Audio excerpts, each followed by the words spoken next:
Hello there. How's it going? Welcome to another video, and this will be a bit of a different one. I don't do game reviews, but you know, at this point in time, have you ever watched like a bad movie? Like you knew going in that the movie was bad. You thought to yourself, "Oh, it can't be that bad, right?" So you go in there and you watch the movie, and the movie is indeed bad, but you have to keep watching because you're kind of you can't believe what you're seeing. That's basically what Pokemon Legends ZA has been for me in the past, like I want to say 3-4 days. So we have to. Well, I was gonna mention an example. Like Sharknado is a very famous bad movie. One that's good for me. I think about a bad movie is Killer Clowns from Outer Space. Now, if you've never seen this movie, pretty entertaining, pretty bad, but I would recommend it. Maybe. I have to preface everything these days because, like, I don't do game reviews and I don't have any, or barely any Pokemon content in my channel. So you're like, well, this guy's just a hater. I can discount his opinion, but actually, no, right? So I've been a Pokemon fan for a long, long time. I'm 38. So unfortunately, I don't have two games here, which is my original Pokemon Red and my original Pokemon Ruby. Those two got stolen, unfortunately. But I do have my Pokemon Yellow here. Special Pikachu edition. I bought that when it came out because I was a big fan of the anime. I got Pokemon Blue here. This is not mine. This is from a friend of mine. He lent me this one after a couple of years, and then I just kept it. But if you want it back, it's right here. Then I have my Pokemon Silver copy. It's right here. I really like Gen 2. And here's Pokemon Gold. Now this is once again not mine. It's from the same friend. Also lent me this one. Taking good care of it. No Pokemon Crystal this time, unfortunately. I've got Pokemon Fire Red here. As mentioned, unfortunately, my Ruby copy got stolen. I didn't get Emerald, which in hindsight was a big mistake, but I didn't get a DS, so I missed the train on Gen 4. I played it a long time after the fact. Pretty good games. I missed out, especially Platinum. But I wouldn't know at the time. Now, when Pokemon X came out, I thought, man, I really gotta go back into Pokemon because there was a lot of hype, a lot of marketing around Pokemon X. So I went back and bought the other ones that I had missed. Specifically, I bought Pokemon Black Shoe here. Now, this game is absolutely fantastic. Like everybody says that Gen 5 is really good, and yeah, this one, this was a good purchase. I played on the 3DS sometimes. Here's Pokemon X, which motivated me to get the 3DS in the first place. And here's Alpha Sapphire, which is the Gen 3 remake throwback, which of course is also very good. But yeah, I've got also this one didn't get stolen, unfortunately. This happened many years ago. I want to say about 12, 14 years ago, this burglary. Guy took my N64, a bunch of games, but somehow didn't take this one. So you can see my name here, right? So I wrote down my name in my original Pokemon Stadium copy. I played this all the time with the transfer pack, training my Pokemon and everything. And as for the Switch, well, I got a couple here. When Pokemon Go came out, as you know, it was a big fanfare, a big phenomenon. So I bought Let's Go Eevee.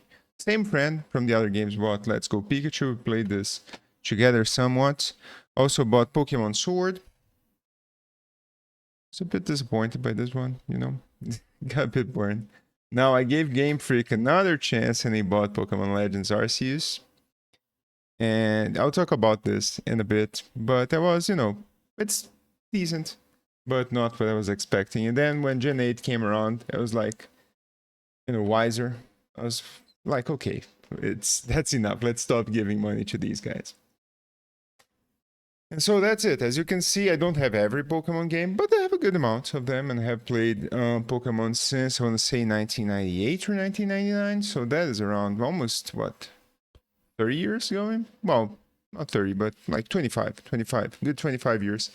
Watching the anime and playing the games. And, every time something Pokemon related comes out, I'm always watching the media and the YouTube videos and hoping that the games get better because I would like nothing more than to purchase the games and play them with my kids My kids like Pokemon a whole lot. Not so much the games because they're still young, so they need to learn to read faster and better.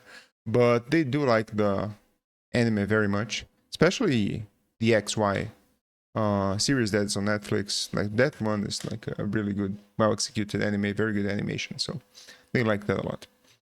So as you can see, with all this prefacing, I am a very long time Pokemon fan.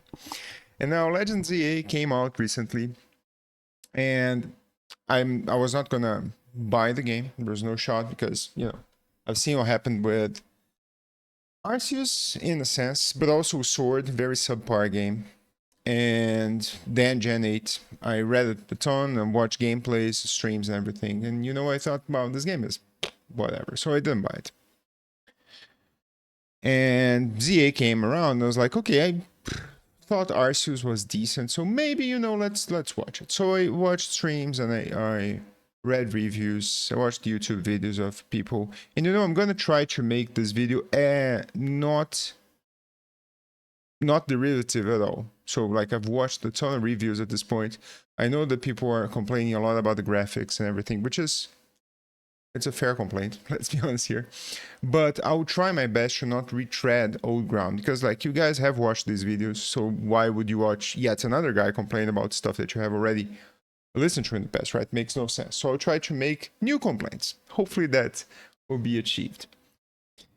Now, with the Switch One, you have the option of testing some games, if you catch my drift. So I made Legends ZA available for myself for testing. And boy, am I ever happy I did not purchase the game, because that would have been a good $70 down the drain that, I'm happy I didn't spend that amount of money. Now I've got some notes here and I'll go through them one by one. And if you watched my videos before, like I go into this big tangent and start talking about stuff that's sometimes unrelated, but hopefully it's a fun watch for you. And well, let's start with the good parts. It's not all bad. Everybody's praising the battling mechanics, and the battles are fun. Do they have problems? Yes. And in the bad parts, I'll go into the bad parts extensively. But I think that fundamentally having the battles be real time rather than turn-based is a nice try. I think it's a good change. If you were to ask me, I think now that they have Pokemon Champions coming, I think next year, right? I mean, if I was Game Freak, I would probably, keep the turn-based combat restricted to Pokemon Champions, keep that into VGC and everything. You watched the Wolfig videos and he talked about that idea. I really do agree. And for the Gen 10 games and everything that comes for a console that is geared towards single-player experiences, I mean, this battle is good, man. Like, this battle direction is good. Needs fixing, It's a bit spammy, like you have the incentive to, not be strategic. Really, you can just like spam buttons and it works out. But I'll go into the problems with the battle in a bit. But I think that fundamentally, having the battles be real time is a nice change, is a nice try. I enjoyed the battling much more than in previous Pokemon games. As you know, I've been playing the same battle format, give or take, since 1998, right? So it's, it's time for a change, I'd say. And yeah, so I think that is good. Next, music. Music is good. Now, Pokemon music is always good. It's kind of like Sonic, even if you buy a bad Sonic game, the music somehow is always incredible. It's no different here. The remixes they have for Gen 6 themes and some motifs from other games, you can really hear them. And, it's nice. It's nice. I see myself listening to these songs in like my car, driving somewhere in the near future. Very much so. So big props. Keep that going. That's one nice part from Pokemon that you can never take away from them. One thing that I like, particularly when compared to Arceus here, is that I never finished Arceus. I thought the environment was good, like the wilderness, the expansion. I really would much rather not have the, teleporting to the wild area and then back to the city. That was not good. But there's too much catching here. gets old very, very fast. Like, you have to consider that for older Pokemon fans like myself, like, I have kids, I have jobs and everything, so time can be scarce these days. And so if you ask me to do busy work, when I was younger, I would do that, like, no questions asked. So if you ask me to grind, like, Viridian Forest, my Charmander up until like level 16 before I became a Charmeleon, so I could beat Brock, though that's not necessarily required, but still, I would do that, fine. Now, these days, that's a harder ask, because not only do I have less time, and most older fans have less time, but also you compete with other medias, games and everything, right? So would I rather do busy work, or would I rather, play, I don't know, Hollow Knight, Silksong, or some other game? So I think that the catching emphasis on Arceus was really bad for me, because after a while it became, okay, catch 20 of this Pokemon. I got better stuff to do. So I stopped. Now, this game, very fast-paced, and you really need to catch stuff mostly for Mabel's research to get the TMs, which, it's nice. I would like to have the TMs, but at the same time, and this will tie back into the difficulty in a bit, but you don't really need the TMs, like, if you're minimally strategic and you can dodge the attacks and everything, like, you can retreat the Pokemon in time, use Protect, that kind of stuff, then you can make do with, like, the less powerful moves, and it's fine. So I just went through the wild areas there, just try to catch one of each Pokemon that the wild area had to offer. And sometimes if you're a higher level, you can just like chuck Pokeballs and just keep going. So why not, right? And you get experience for that. I thought that the balancing for the experience hall, which is like you battle and then everybody gets experience, I thought that was better in terms of like previous games.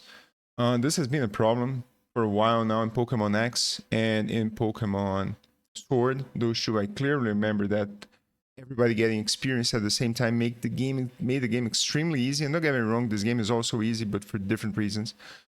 But I thought that this time, I felt like the experience was a little bit more balanced. I wasn't longing for times when, of yesteryear, when you have to, train the first Pokemon and you rotate it out, train the second Pokemon and everything. And also the menus are very fast and you don't have to wait a lot for stuff. So you're doing a mission and they're like, okay, it's on the other side of the map. Just press the map button, select the fast travel point, you're there. Or the battle zone, the ZA Royale starts, you just like travel to the thing and keep going. If you want to add a move to a Pokemon like a TM or some such, or change in the box, the menus are very snappy, even in Switch 1. So, that's nice. One more thing about Switch 1 is that the game runs extremely well on Switch 1. This will tie back with the graphics, unfortunately. But that said, it is commendable that the frame rate and everything is really good in Switch 1. I wasn't, longing for having the Switch 2 version, which of course is better, runs faster, and has more FPS. But, for me, like the 30 FPS, was fine. This is not like a super action-packed game, so it's not like you need split-second reaction, and if you have 30 FPS, game is unplayable. No, it's not like that at all. I mean, I play a lot of Ocarina of Time if you've seen other content that I do, and that game is 20 FPS. I'm kind of used to trash frame rates. And unfortunately, that is where the good parts end. So, a game is not all bad. Right, there's things that can be praised about the game, but the list is unfortunately very, very short. So let's go to the bad parts now. And I have a ton of stuff to say, which I suppose is going to be the funner part of the video to watch. Now, let's start with the beginning of the game, okay? And I'm going to criticize the story a good bit here. And the first thing that you may say is, man, like, who cares about Pokemon story? The stories have also always been bad, right? It's just you, a 10-year-old, somehow going out of your house and adventuring the world. That would never happen. Who would, in their right mind, let their 10-year-old travel around? And, I get that. But at the same time, I guess we can expect more at this point, right? If the story is going to be such a big part of the game as it is for this one, because every time someone is blocking me to tell me something that I don't care about, then clearly Game Freak and the Pokemon Company have put a great deal of effort in making the story good in their eyes, I suppose. And so, okay, if you want me to care about the story, then the story better be good. Because if it's not, then I'm going to criticize it, right? Like there's games, for example, like Mario or Zelda, the less handholdy ones like Breath of the Wild and everything. But the story is there. But it's like, if you don't want to engage with the story, it's whatever, you just do the gameplay. And that's good. I prefer that, actually. If you're going to stop me every 5 minutes to tell, well, 30 seconds, to tell me about something in terms of story, then you better be good. Okay. So let's talk about the arrival in Lumio City. Now you're this trainer, you seem a bit older, maybe like 13, 15-year-old even. You arrive by train, and then you get to the station there, you get out, and then you get intercepted by Tony. I played as the male. And then she starts talking with you and everything. And let's stop right there, okay? I already have a problem with the story at this point. Because you're a teenager, essentially, right? You're 13, 15 years old. You're going to the capital city of quote-unquote France in the Pokemon universe, so a big city. And it seems like your character is going there with absolutely no plan. Like, let's say you're traveling to a big city, right? You're traveling to New York, you're traveling to LA. Would you go to like New York or LA and just arrive at the airport or something and then just stand there at the front, like looking, checking what, maybe someone comes around and asks, hey, have you got time? Do you want to do something with me? Of course not. You'd have a plan, right? You'd have either a hotel that you have booked and you'd go to that hotel, or you have relatives in the city that you're going to stay with them, or a friend or something. And our character apparently has no plan at all. He just arrives in Lumio City, stands in front of the station, is like, well, I guess let's see what happens. And he gets intercepted by Tony. And she's like, let's find a tourist here so we can ask them to run my errands for me. It's like, man, I'm sorry, that's bad storytelling. It just is. Like, to me, it would be much better if our character had like a hotel that they had booked or something, and they're going to Lumio's for some actual reason. And then you meet with Team MZ and the other girls. In the meantime, you go to Hotel Z and talk with them and everything. But then you come back to your apartment or your house or your hotel or your relatives or whatever. And so it's more believable like that, right? You're not this bum that essentially is like going there and seeing what happens. Okay. Next up, you get mugged by a Pancham. Like, that's another problem that I already have, because apparently our character is going to become this like mega trainer, super competent and everything. Now you get instantly mugged by a Pancham, so that's not high competence right there. And then the Pancham takes your bag to a couple of guys that apparently battled in the ZA Royal with Tawny the previous day. Now, let me ask you this. Let's imagine that you go to New York or LA and then you get mugged, right? And they take your wallet. Do you think that if you go after the robber, they're gonna, you're gonna find them in some alleyway and they're gonna be like, oh man, that's fine, I just stole your wallet so I could have a battle with you, and then you start, sparing? No, right? That, if they stole your things because they want to steal your things. And so the whole justification of, oh, we stole your bag because we want a Pokemon battle with you. Just come and ask. Like, everybody does Pokemon battles for absolutely no reason in the universe. So, that's... And then, of course, apparently you need to battle. Tawny can't battle. And she gives you a Pokemon, and that's fine. And then you select whatever. Personally, I wanted to select Chikorita, but my daughter was watching with me at the time. She's like, yeah, I want Tepig. She liked Tepig, and so fine. I picked Tepig. Because I wanted to play with Charizard eventually, because it's my favorite Pokemon. Very different selection, I know. But fine, I played with Emboar, and I selected Venusaur. And it's fine, I'm doing well. Okay. So let's go through the story then. You go to Hotel Z, because apparently you have nowhere else to stay. And everybody's very friendly. And this is a problem I have with Pokemon in general, is that, people are not that friendly in real life, right? So not everybody's trying to help everyone. It's super, upbeat and everything. And so would you invite a random tourist to come to your hotel, which for some reason has no guests? And how is AZ maintaining the hotel, man? Where is he getting the money? And you may say, man, don't think about that too hard. It's just a game. It's just like a throwaway story so you can do Pokemon battles, and that's fine. And it's just a game for kids. Like games for kids and media for kids doesn't need to have bad stories. And I've been watching a lot of kids' cartoons because my kids watch them. I have to sit down and watch the cartoons with them. And it's very clear to me when I'm watching a cartoon that has a good story. Like, you stop there and watch Bluey, for example. Or, I don't know, Smurfs. Man, the stories, are they the pinnacle of cinema? No. But, you know, Bluey is pretty good. Like, there's tension, and the dad is a great character. Like, you see yourself in the dad if you are a dad. The mom is a good character, and the conflicts that they have are super believable. And so even if you're an adult and you're watching the story, you're enjoying yourself because the story is fundamentally well made. Now let's pick another kids cartoon that I unfortunately have to watch a lot, which is Paw Patrol. Now Paw Patrol is, I'm sorry, pretty bad if you like Paw Patrol. I don't know what to tell you. Because, okay, you have dogs that they save the day with the town and everything. It's like, fine, we can roll with that. But where is the funding? How is Ryder maintaining the tower? And then he has a boat and a submarine, and then they have like a helicopter and everything. At that point, you're kind of questioning, why use dogs? Right? Are the dogs special? No, they have, the suits and everything. So you could do the job just as well with humans. Why are the humans so incompetent, especially the adults? The dogs are the geniuses of the situation. That's very hard to believe, man. I'm sorry.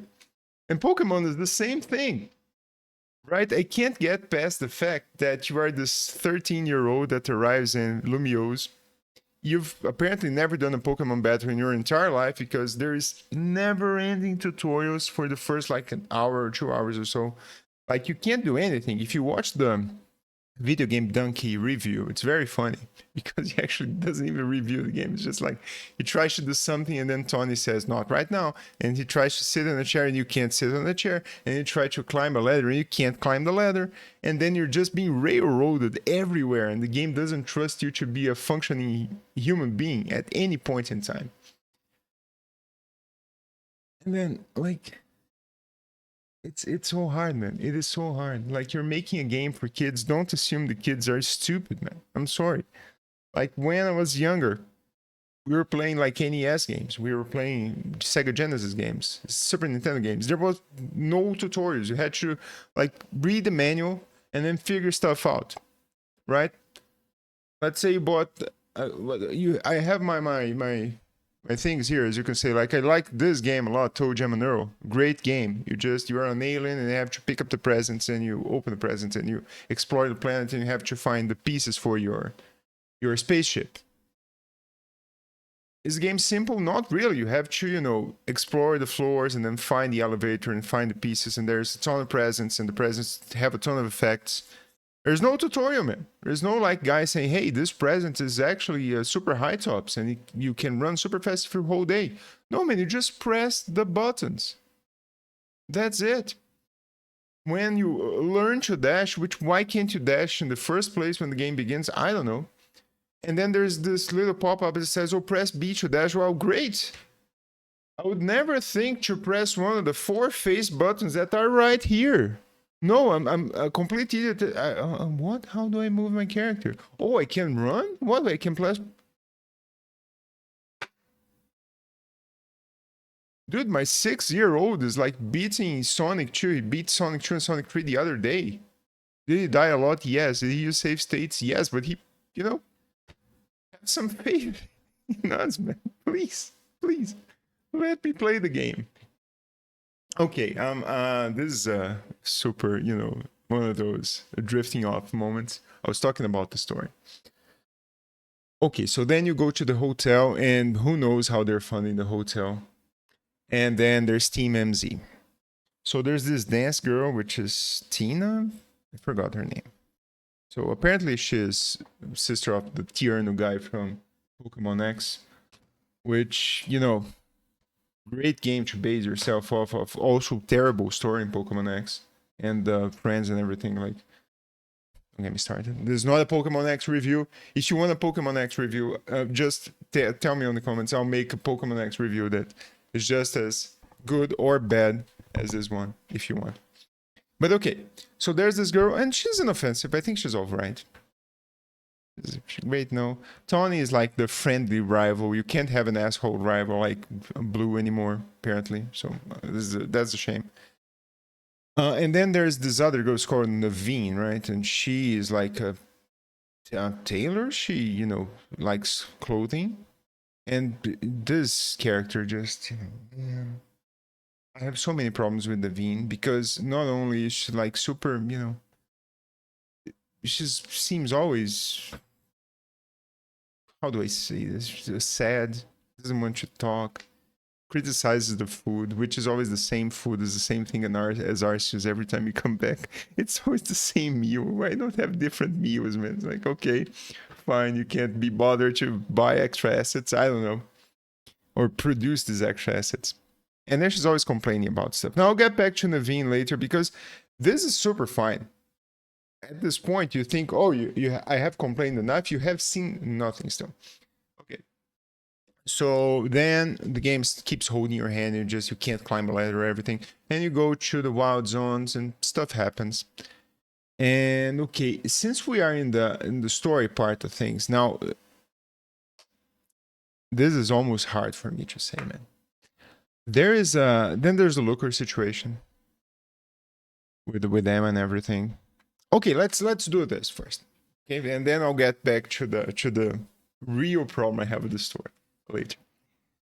Now, to me, the suspension of disbelief in the story in Pokemon always happens at some level because, okay, you're this 10-year-old that starts in Pallet Town and you started training Pokemon yesterday, and apparently you're the best Pokemon trainer of all time because in like a month or so, I don't know how many days go by, you assemble this whole team of super powered Pokemon with excellent levels, and you just trounce everyone, every gym leader, you go to the Elite Four and beat everyone.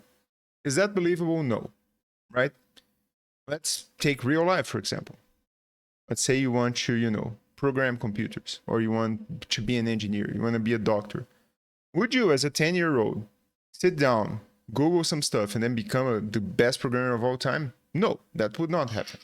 If I were to go to the Olympics right now and I train really hard, and I'm going to go swim against Michael Phelps, am I going to win? Even if I really believe in myself? No, I'm going to get trashed.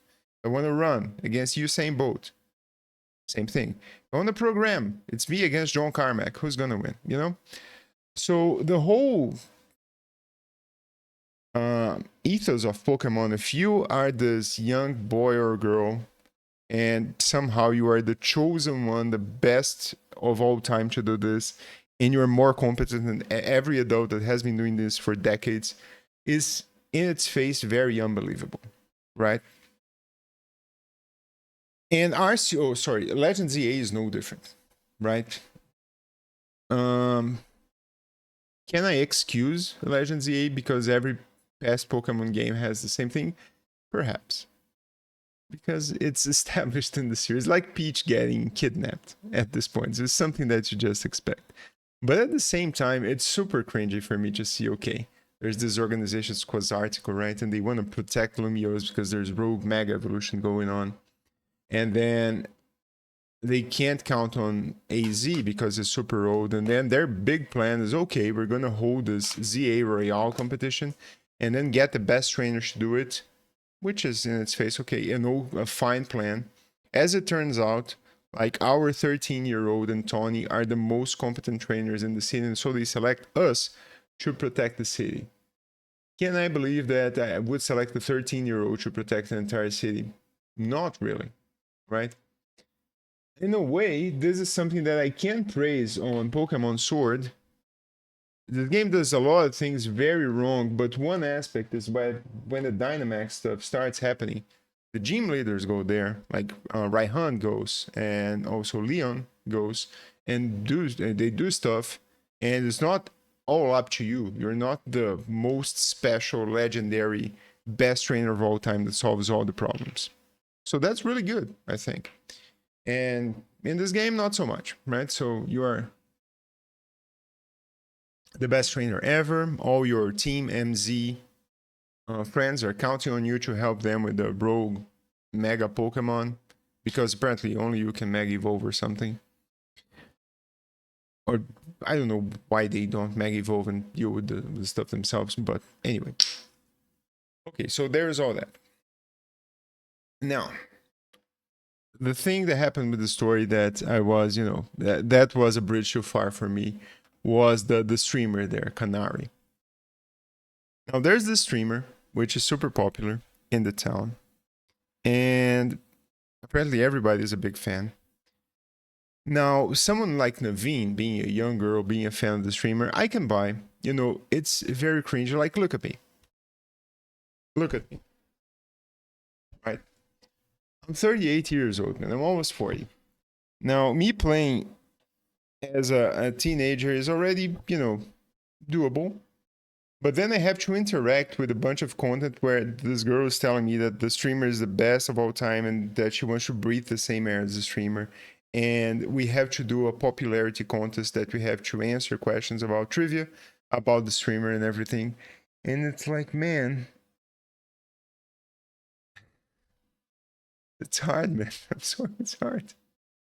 Like, when you were a younger fella, you have like idols, you're a fan of like Taylor Swift or some singer or whatever. So yeah, this happens. Everybody goes through that phase in life. But when you're older, man, it's like, yeah, I admire some artists, sure.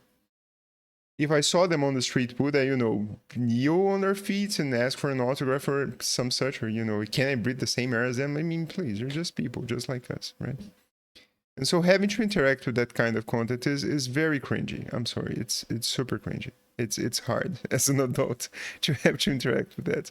I really hope this will never happen, man. But I really hope everybody likes the gym leader in Scarlet and Violet, right? The guy that wears a tie is an older fella. Like seems like a salaryman. He's not even excited about the Pokemon bet. It's just a job for him. Just wants to, get it done with. And seems like people really like that character, which I forgot the name right now. You wanna know why? Because he is very believable. He's very relatable. Like most Pokemon fans that are my age, they see themselves in the characters. Like, man, yeah, I like Pokemon battles, but at the same time, let's not get too excited here. Let's keep ourselves grounded for a bit. Now, I would really hope that someday they introduce a game where, if I wouldn't say they would introduce a game that you can exclusively play as an older person, like a 20 or 25-year-old. That'd be nice. And it would be ideal if you could select a range of ages. So you can, okay, I want to select a 25-year-old trainer, and you have age appropriate dialogue and reactions for everything. People are not super excited and like with a bunch of gestures and everything. But that would be a lot of work for Game Freak, and as we know, they're not exactly the most hardworking. They don't like put the extra effort, go the extra mile with their games. So me expecting them to have different age ranges for characters, so dialogues for 13-year-olds or 10-year-olds, and then your 25-year-old character, that's never happened. So then the whole streamer arc was like really hard for me to get through. Like I did, yes. I survived it, but at the same time, it was a bit painful to witness. What else? The decision making in the story. Like, why even do this? Okay. In the Video Game Donkey video, you can see a ton of this. So Tony asks you, are you a tourist? You can ask yes or also yes. Do you want to install the Poké Center app in your, or the Pokédex app in your Rotom phone? The answer is yes or no. Then you answer no, and then Nurse Joy just grabs your phone and says, dude, it's just an app here. It's free, take it. Why even give me the option, man? Why? Who are we kidding here? It's not like the selection changes. Like if you make, because sometimes there's like 3 options and one of them is a bit more aggressive. Like if you're a bit cockier with the ZA Royale promotion match or some such. And from what I can gauge, the dialogue doesn't even change. It's the same thing.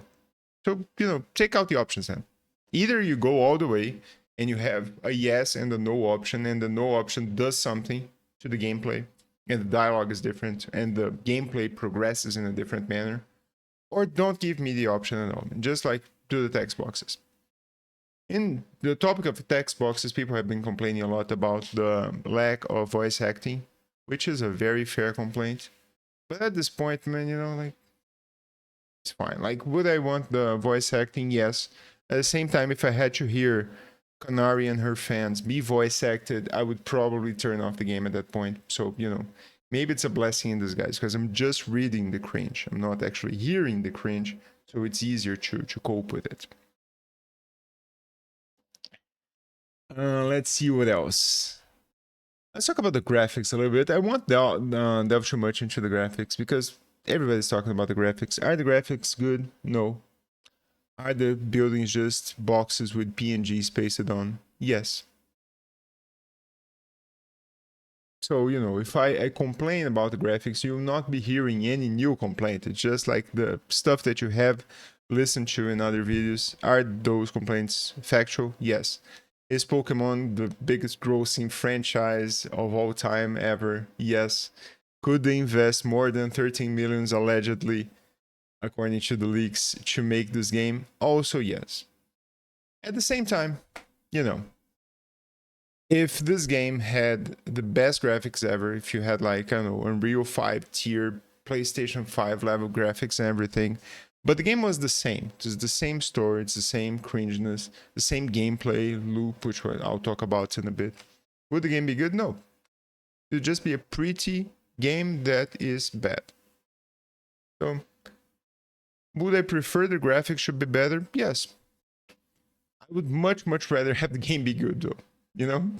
Just grab the 10, 20 million dollars that you would spend to make the graphics good. Don't care about the graphics, do these graphics, those are fine, but make the gameplay excellent. If you do that, I'll be happy, right? Make the dialogue less cringe, make the options count for something, right? But let's not dive too much into the graphics because, you know, like, they're bad. Okay. At least it runs well on the Switch One, so yes, I can praise that. The map. I don't know who came up with the idea. You know, there's things that you see in life, like you see an advertisement or you see a decision, and you think, man, like the Jaguar advertisement, for example, for the car. That decision was made by someone. There was like a meeting with brainstorming and everything. Someone came up with that idea, and then lots and lots of people were present in the same room, and everybody either didn't say anything or actually agreed with the bad idea. Not only that, then you go through the hierarchy and that idea is pitched to like a director or a manager or something. And everybody agreed to that. And eventually you get to a result that you sitting outside here thinking, man, how did they approve this? And to me, the idea of, okay, let's have an entire Pokemon game happening in a single city is the same thing. Like, at some point, you would expect in the production process for someone like Masuda or Mori, someone, to, you know, guys, maybe this is not a good idea. You know, maybe the lack of variety in the environments is going to be a problem because it is such an obvious statement, right? From the first trailer I saw for Legend ZA that dropped, I think, like a year, 2 years ago, I don't remember. I could read on Reddit people already complaining, man, I don't know about this. You want to hold an entire game in a single city? Seems like there will not be a lot of variety. And then people start like kidding themselves, oh, maybe there will be like catacombs. Maybe there will be like go out of the city temporarily or something, which never happened. So at some point, this is where I have to launch praise on this game here, Arceus, because, you know, it's very fun to explore the wild environments, the wilderness, and you can have like a desert, you can have a forest, you can have snow, you can have a mountain, you can do a ton of stuff, man. But no, let's do everything inside the city. Fine. Then you have the wild areas. Wild area, even the name. How can you have a wild area inside the city? How wild is an area that has like 2 streets and a lake? And I don't know, a soccer, like a futsal field, indoor soccer field. That's not wild at all. It's just a city block that you threw some green, like holographic fence around it and called it a wild area. It's not wild. And then you go inside the wild area, and then just some Pokemon there. I'm sure you throw the Pokeballs at them and you catch them. Can you? It doesn't even begin to compare with Arceus or basically any other game that someone had an actual idea. Now, in terms of the graphics and also the expansiveness of the environment, you may say, well, but they're targeting the Switch one. And if they made a very expansive world with a ton of Pokemon, it would run badly. The FPS wouldn't be good. It'd be hard to, make a game that does that. Okay, so a counterpoint, this game exists. Breath of the Wild exists. Xenoblade, I don't play RPGs, but I hear that Xenoblade is a pretty good game. So Xenoblade exists. And all these games run on the Switch one. So, I don't see Tears of the Kingdom or Breath of the Wild having an issue. Is the FPS bad in some spots? Yes. But it's manageable, right? And you have towns, and you have mountains, you have lakes, you have snow, you have deserts, you have everything. At some point, you gotta stop and think, dude, making the game run inside just a city is a bad idea. Stop. Don't do it. But it went ahead and did it anyway. Is the city big though? Well, you may think, well, man, it's the city, but maybe the city is really expansive and it takes you half an hour to go across. No. Someone timed it and it seems like it's 7.5 minutes to run across the whole circle of the city. That's just sad, man. Just sad. And you don't have movement options. It's just you running. In past games, you could ride a Pokemon, right? Or you could have a bike, or you could have rollerblades. I don't know, a skateboard if you'd like. Make a jet set radio. Knock off. Why not? You just grind on the walls and everything. Imagine that. That'd be so much fun. You have the scaffolding, right? But no, just you running. And if you made any of those options, well, then the size of the city becomes an even bigger problem because the city is already pretty small. You can walk around the whole city in 7 minutes. Well, if you have a bike, that's going to be 3, right? So, I can understand why they didn't introduce more movement options because that would expose the already big problem they have in their hands. So, this is a very disappointing map. In terms of location, I think there's one wild area that has some amount of snow in it. Wow, that's so different. And otherwise, you're just exploring streets, patches of grass. It's not even a grassy field, just patches of grass. There's indoor soccer fields, and then there's the rooftops, which is oh wow, you can climb on rooftops. Okay, great. It's not exciting at all. I'm sorry, it's not exciting at all. I'm very big on exploration games. I like Metroidvanias a whole lot, and in open world games, I usually like to explore nooks and crannies and everything. So I only finished Breath of the Wild this year because I never could manage to finish Breath of the Wild. Because every time I started playing the game, I started doing just some random stuff. I see a mountain, I'm like, can I climb that mountain? And so I start climbing the mountain. I see a shrine. Well, let's do the shrine. And I see a boss. Well, let's beat the boss. Why not? And then I just start doing a bunch of random stuff. And then 2 hours pass. I'm like, okay, what was I doing again? I don't remember anymore. And I do that for 5-10 days. And then I find something else to play or something else gets my priority. I get back to Breath of the Wild 2-3 months later. I don't remember where I was. I'm like, okay, I guess I should just start game over because I don't remember. I start the game all over because I don't remember where I was. And so I got into the cycle of, starting the game, finishing 1 or 4 or whatever temples, the divine beasts, and then doing a ton of random stuff and never actually going to Hyrule Castle, which to me is actually a huge praise to the game because the game is so good in terms of exploration that I just get lost on it. It's just so much fun to do stuff in the game. Okay, so let's get back to Legend ZA. Did that happen? Oh, not really, man. I started out doing that, talking to people and, exploring the rooftops and the wild areas. I caught every Pokemon in all the, I see first 6 or 7 wild areas. And then once I figured out the game loop, which we're going to talk about next, I thought, okay, I've kind of understood what the game's about. There's no point in exploring. I'm going to get a tiny mushroom, a great ball, Wow, that's excellent. I'm gonna get a TM, but sure, like getting a powerful TM is nice, but the game is easy enough that I don't need a TM. So there's no point in exploring, ultimately. So, I just started essentially speedrunning the game at that point. Okay, let's talk about the gameplay loop now.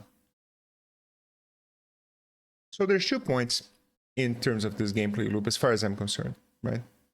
Now, it should be entirely clear here.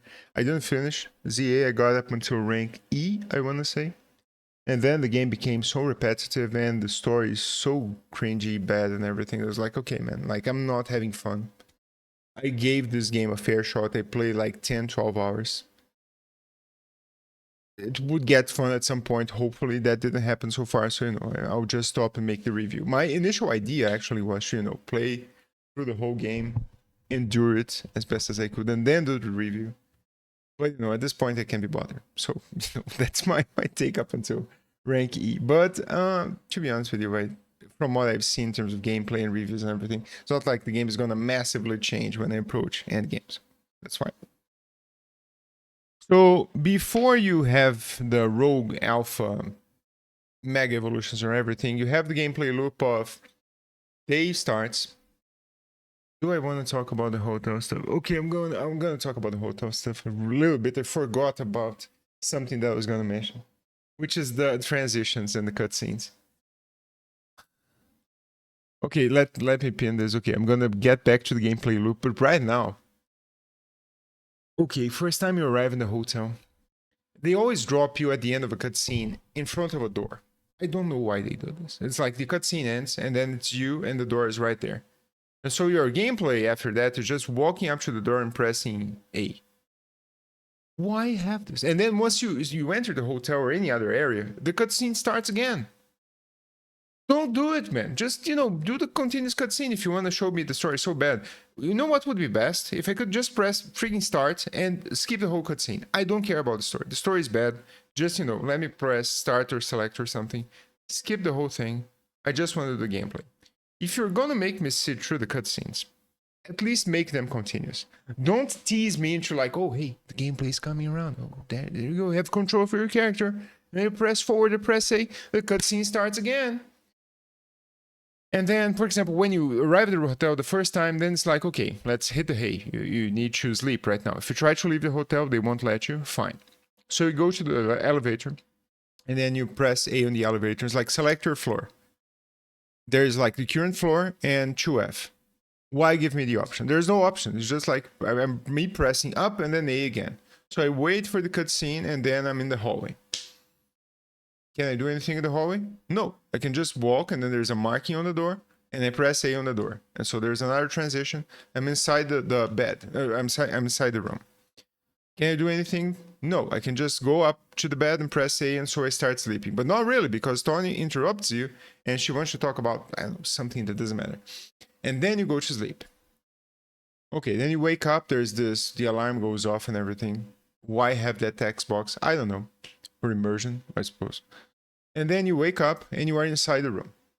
Now, can I interact with the wardrobe? No. Can I interact with, like, something? Apparently not. I didn't try everything. So I can go to the door. So you click A on the door. And then you're outside. Guess what? You go to the elevator and you press A on the elevator. And then you select 1F. And then it transitions to the 1F, to the first floor. And then you walk up to one of the Team MZ members and then you press A.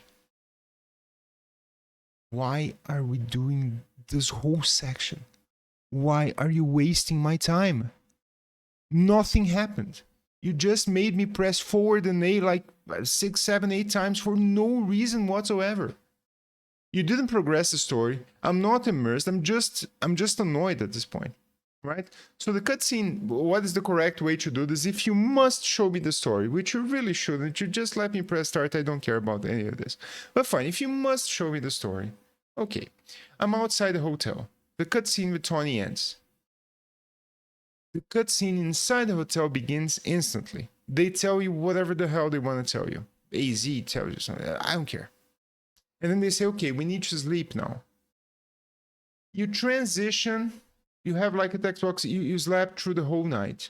And then the next section is you coming outside of the elevator and talking to the Team MZ members, and then you don't press any buttons, and then you auto leave the hotel, and then you do a battle with someone. I think that's what happens next. See? That wasn't so hard, right? I saw the same amount of story content, unfortunately. But I didn't have to have pseudo gameplay sections where I press forward and press A. Why make me do this, man? Why? I don't understand. And this happens all the time. It's not just on the tutorial section, which is like, oh, you're just... When you go to the looker bureau and then Emma walks in and she's like, there's one section where she, oh, I need to show you Mega Evolution. So you need to walk outside the looker bureau, you press A, you load the external area, you walk to Emma and you press A on her. Just, show me the freaking Mega Pokemon if you want, man. Like, fine. But don't make, this pseudo gameplay sections. This is senseless. Okay, fine. Rant over. Let's go back to the gameplay loop. So, in the first section of the game, before the Rogue Alpha Mega Pokemon are happening, which is just a knockoff Dynamax Crisis situation, just so we're clear, right? The story is not particularly creative. So, in Pokemon Sword, you have the Dynamax thing going on all over Galar, and so you have to go to gyms and battle the Pokemon and everything. It's the same thing here, right? So instead of Dynamax, the Pokemon are Mega Evolving, and apparently it's painful for them, so you go in there and you beat the Pokemon, and they disappear, and you gain a Mega Stone. That's it. Very creative stuff. So before that happens, you have the first gameplay loop. What is the first gameplay loop? Well, there's a cutscene, and then you're let out in daytime. You go to the wild zones, and they open up every time you get a new rank. You go in there, you catch the Pokemon, you're doing Mabel's research, which is the professor.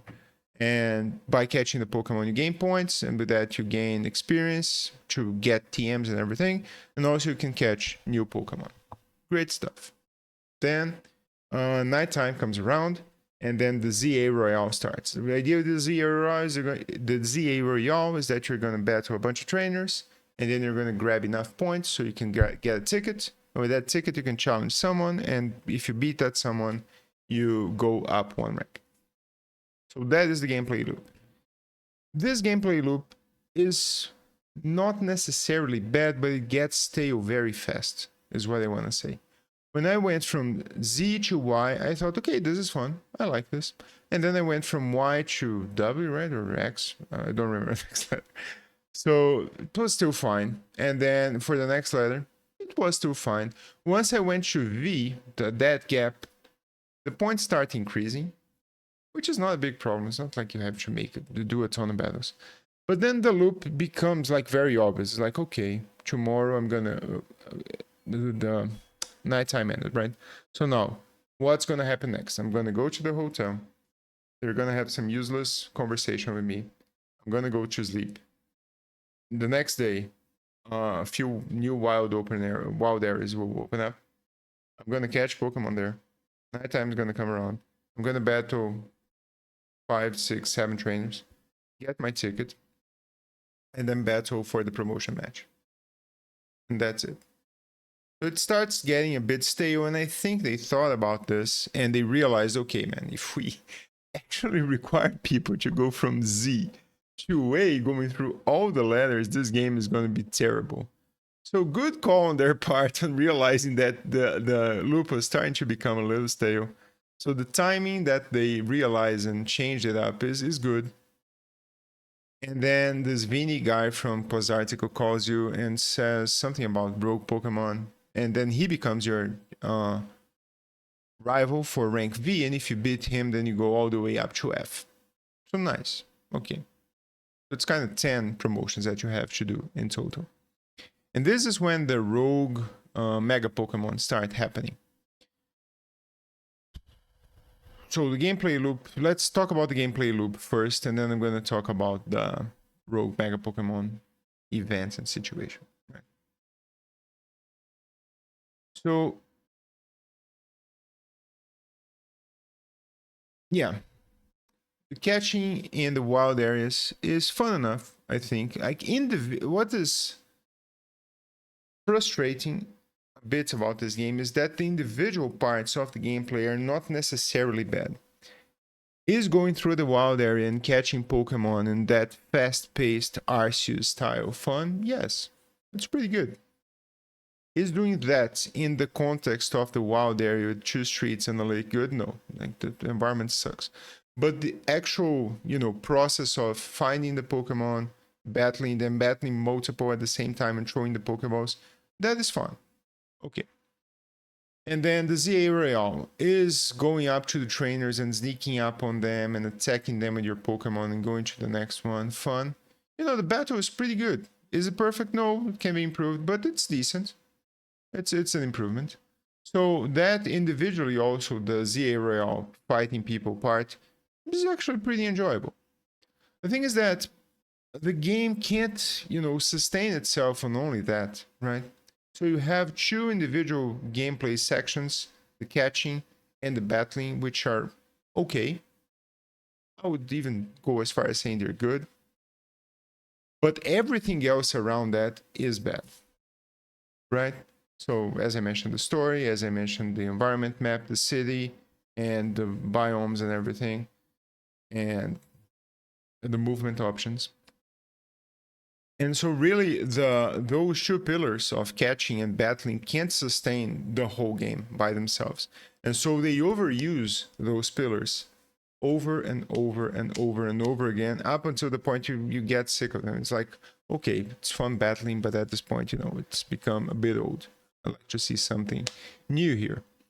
And I think the idea that they had is, all right, we're going to introduce this rogue mega Pokemon situation here to mix it up. Okay, so fine. You go into the battle with the mega Pokemon. I think the first one is Absol, right? And you get Lance a Lucario from AZ. And this is the point where they're just like creatively bankrupt, in my opinion, because this is just a knockoff, very badly executed Dark Souls clone situation with a hint of World of Warcraft in there. So it's you in this arena, and you're battling the mega Pokemon, a big Pokemon there in the middle, and it's throwing out AoE attacks at you, the trainer, and not your Pokemon. So what you do is just you run around, and if it's a targeted attack, you roll out of the way. And meanwhile, you're just targeting them with ZL and using your attacks. And is it hard? No. Overall, the game is very easy, and there's one other part that, I mean, if you have any experience with any action combat oriented game like Souls-like Dark Souls 2, 3, Elden Ring, anything like that, and similar games, even not in the same vein, like you have experience with very action focused games that require fast reaction times and everything, like a Ninja Gaiden or something, then like it's pretty pedestrian what they're asking of you. The wind up times are very big, the animations are very obvious. You can cheese most stuff just running around the Pokemon, really. You don't have to do any advanced tactics. And so the gameplay is very pedestrian in that sense. And, for the first Mega Rogue Pokemon, it's fine. You think, okay.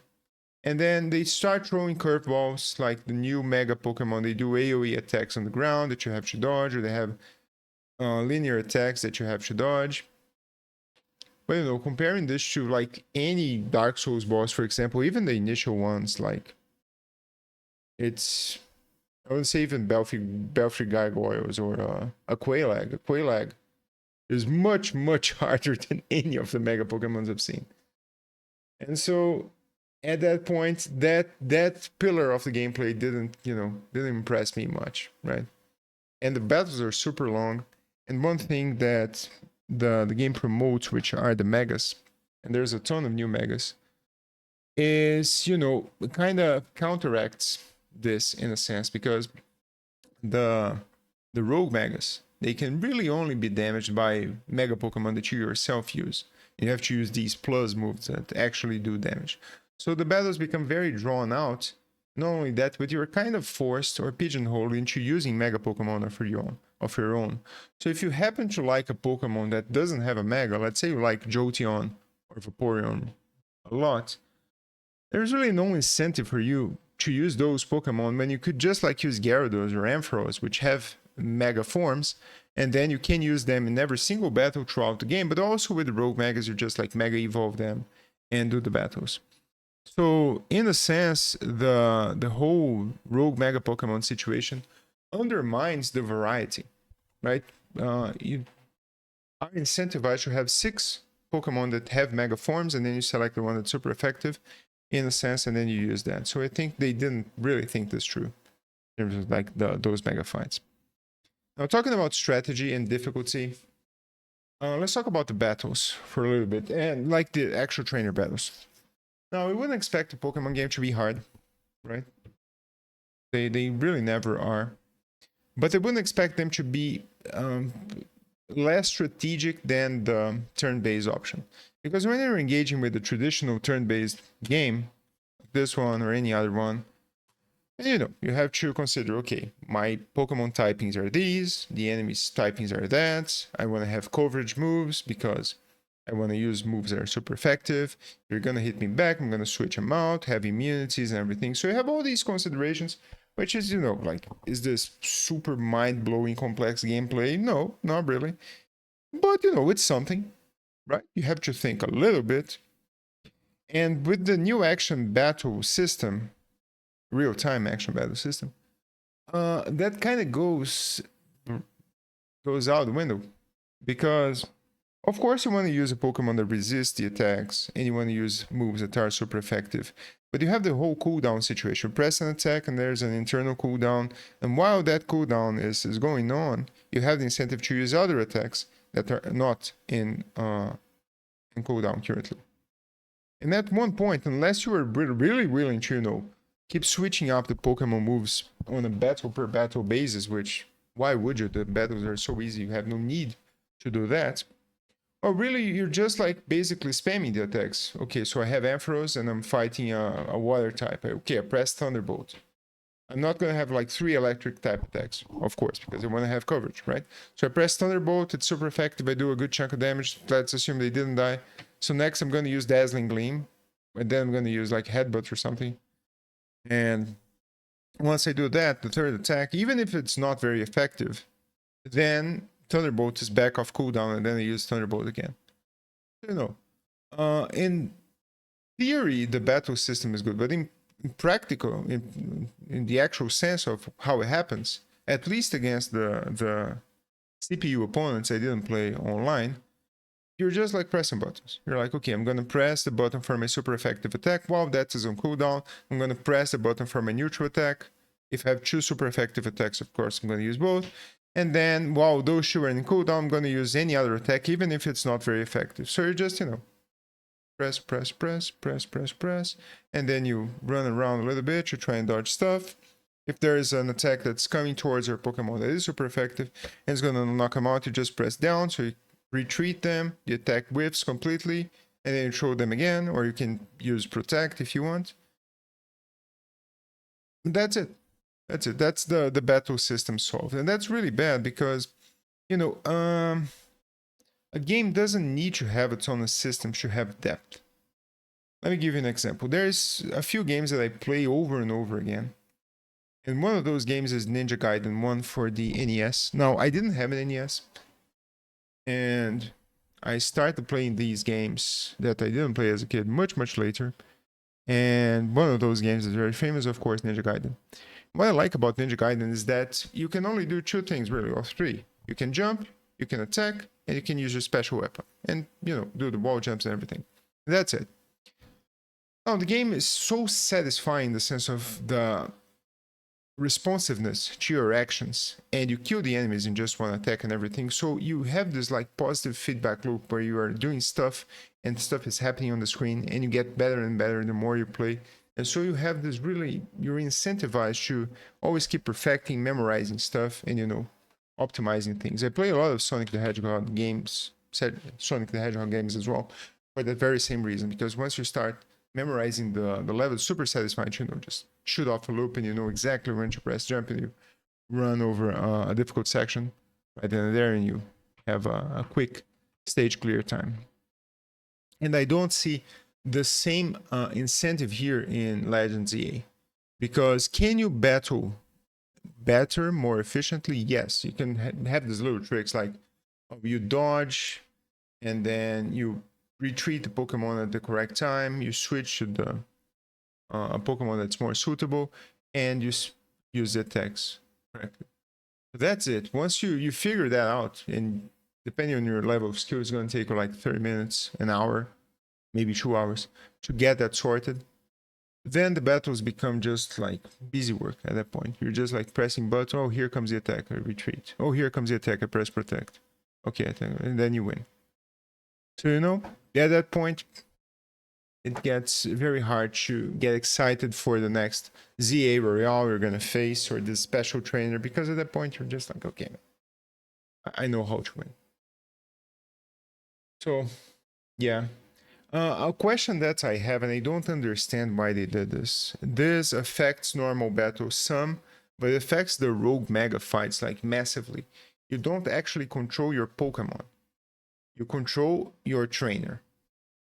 And the Pokemon follows you. And this is such a bad idea. I don't understand why they didn't do this. You had to control your Pokemon actually, not the trainer. Because first of all, you don't have a health bar as a trainer, right? So sometimes you get attacked and you're like, oh, do I have a lot of health?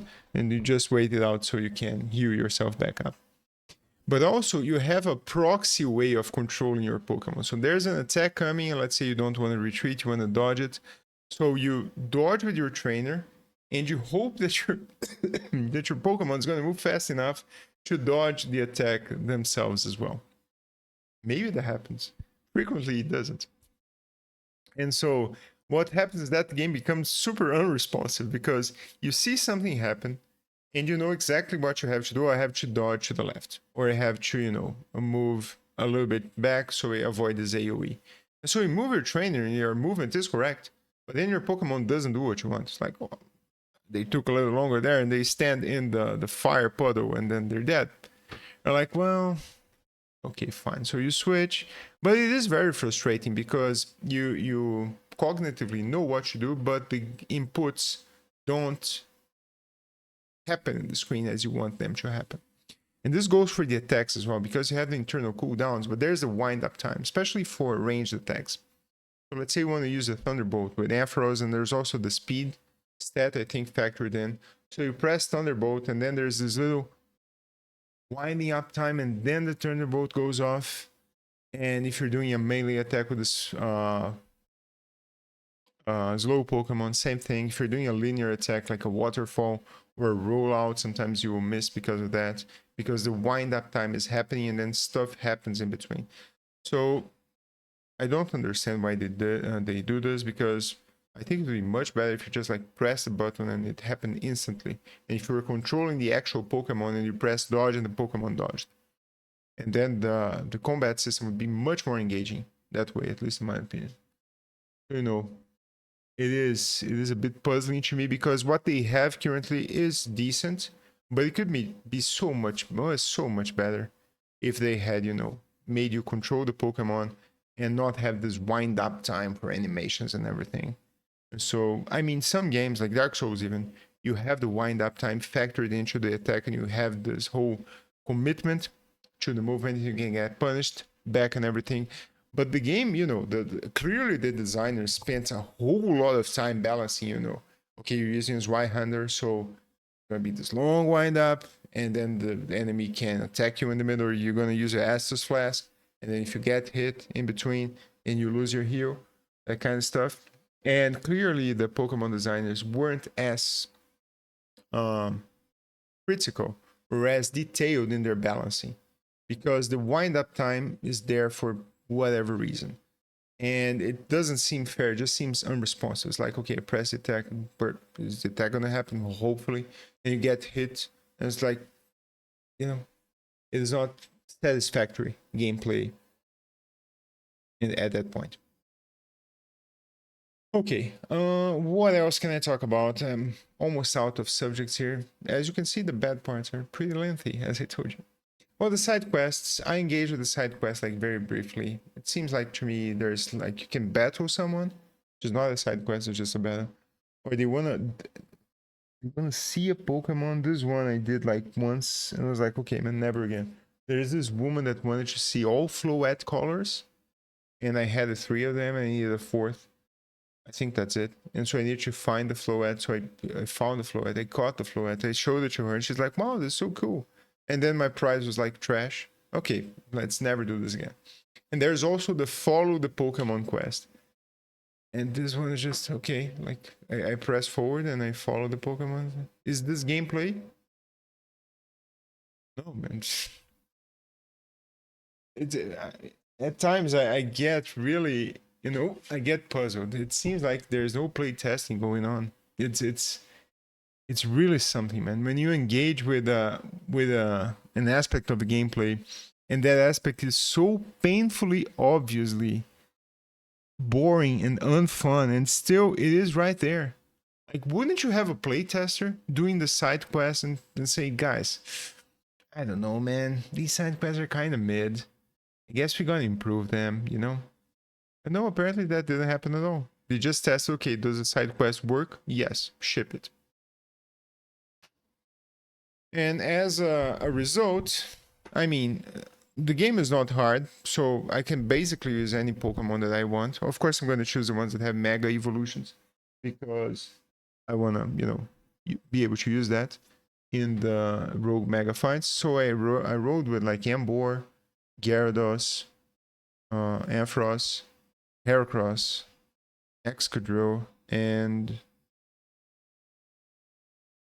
I forget. Oh, Venusaur. Yeah, Venusaur. I mentioned. Pretty bog standard team. Would I want to use like more different Pokemon? Yes, but at the same time, that's fine. They do overuse a lot of old Pokemon, so it's like, oh, here's Gyarados. You haven't seen Gyarados in a while, so I guess just use it again. Sure, no problem. Let's talk about the scaffolding and the platforming. And this is another section which I don't understand why they waste the development time doing that. So there's this grandfather of Canary. Let's not talk about Canary again, okay? The Canary subject is over at this point. Let's forget that section happened. So her grandfather has a construction company or something. And so they have all these scaffolds throughout the city, which are blatantly unsafe. But fine. And then they put these prizes, the screws that you can pick up to get some Canary plushes and whatnot, which gives you passive bonuses. And so the idea here is that you're going to go through the scaffolds and you're going to climb stuff, you're going to dodge roll to clear some gaps, and after a while you get some possibility to, as you fall, you press A and then you do a little floaty thing there with your Rotom phone. Why do this? Like, again, where's the playtesting? Why do this? It's clear you are not making a platforming game. Like, that much is clear. You can't jump with the character, okay? You cannot jump. You can just run up to places and hopefully it's slanted in a way that you can climb it. If you can't, well, tough luck, right? There's a fence there's like this tall, and your character just bumping against the fence and you can't climb it. So why make a platforming section? Why make a whole feature set of the game dependent on the platforming if the platforming fundamentals are so bad? If you want to make a Mario Odyssey knockoff, at least make the character be able to jump, man.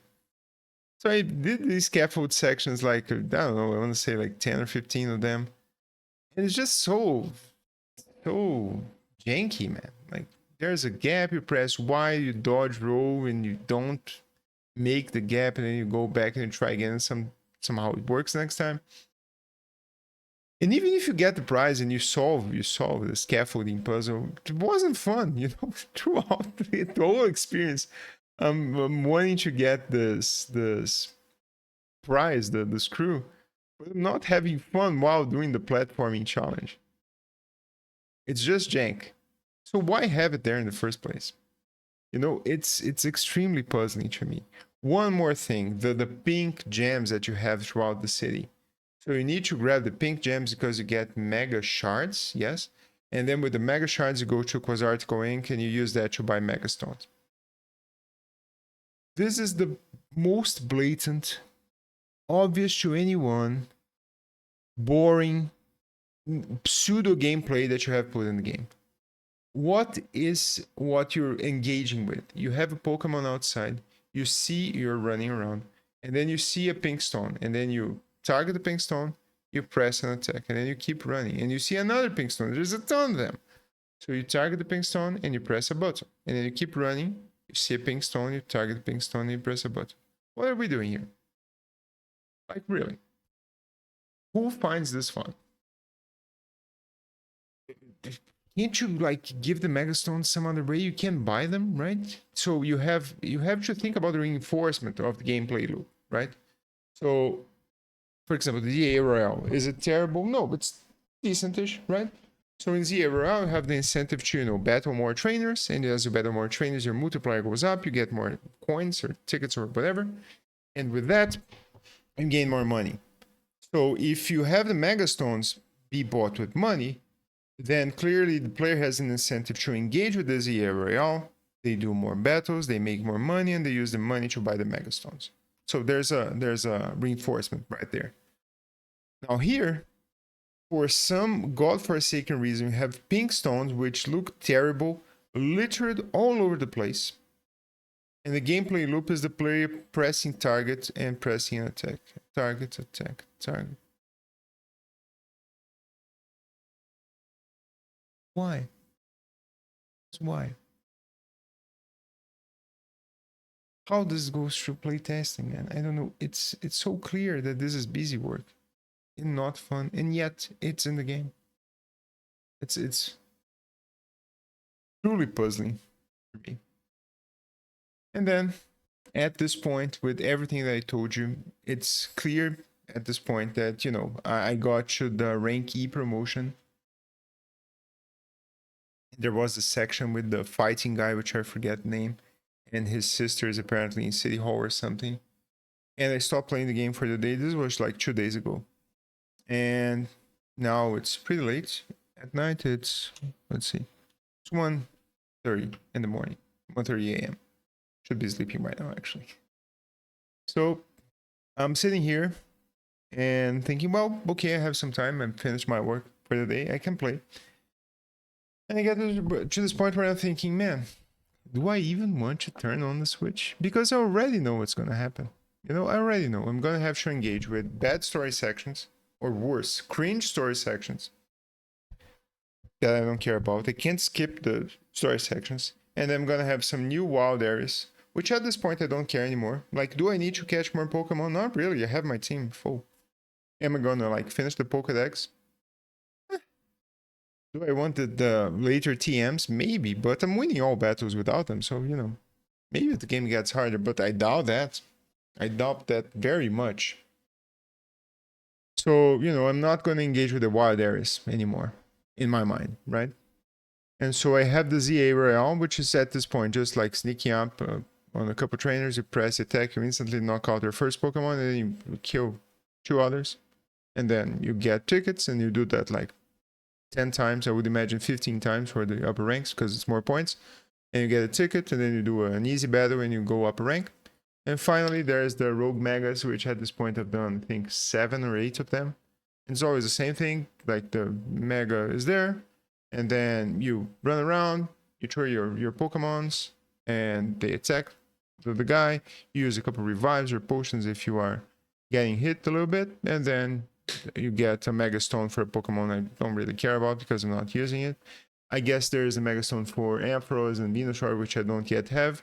Once I get that, then I can Mega Evolve those 2, and it's like, wow, fun. So, you know, why play the game? You know? Like, so I can say I finished the game, or that I experienced this magnificent story? Not really, right? So at this point, I'm pretty much done. So I stopped playing the game. And yeah, that's my review. Hopefully this was fun for you to watch.